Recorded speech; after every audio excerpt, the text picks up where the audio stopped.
കഴിക്കാൻ എന്താ വേണ്ടത്? ഫുഡ്. അതെന്ത് വേണോന്ന്? ഫസ്റ്റ് ഒരു ചായ. Green tea? കിണ്ടിയിൽ വേണ്ട, ഗ്ലാസ്സിൽ കിട്ടത്തില്ലേ? കിണ്ടി അല്ല, ഗ്രീൻ ടീ ആണോ നോർമൽ ചായ ആണോ? നോർമൽ. പാലേത് വേണം? ഒട്ടകത്തിന്റെ കിട്ടും.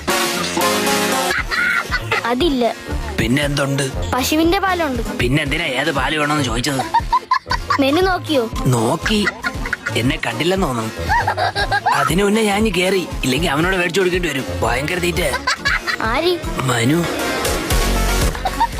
മനു അല്ല, മെനു നോക്കിയോന്ന്. അതെന്തോന്നു? ഇവിടെ വെച്ചിരുന്ന മെനു എവിടെ? മറ്റേ പപ്സിന്റെ ഒക്കെ പടമുള്ള പേപ്പറായിരുന്നു. ആ, അതെവിടെ? അയ്യോ, അത് കൈ തുടയ്ക്കാൻ വെച്ചിരുന്നല്ലേ? ആ വേസ്റ്റ് ബോക്സിലുണ്ട്. എന്താ കയ്യിൽ? ഷേക്ക് അപ്സർ. ആഹാ. വണ്ടി കട്ടറിയാടുമ്പോ ഭയങ്കര സൗണ്ട്. കഴിഞ്ഞ വർഷം വർഷാപ്പിൽ ചോദിച്ചപ്പോ പറഞ്ഞ് ഷേക്ക് അപ്സർ അടിച്ചു വെച്ചാൽ മതിയെന്ന്. അത് മേടിച്ച് കയ്യിൽ വെച്ചേക്കാനല്ലേ പറഞ്ഞത്? വണ്ടിയിൽ ഫിറ്റ് ചെയ്യണം. അത്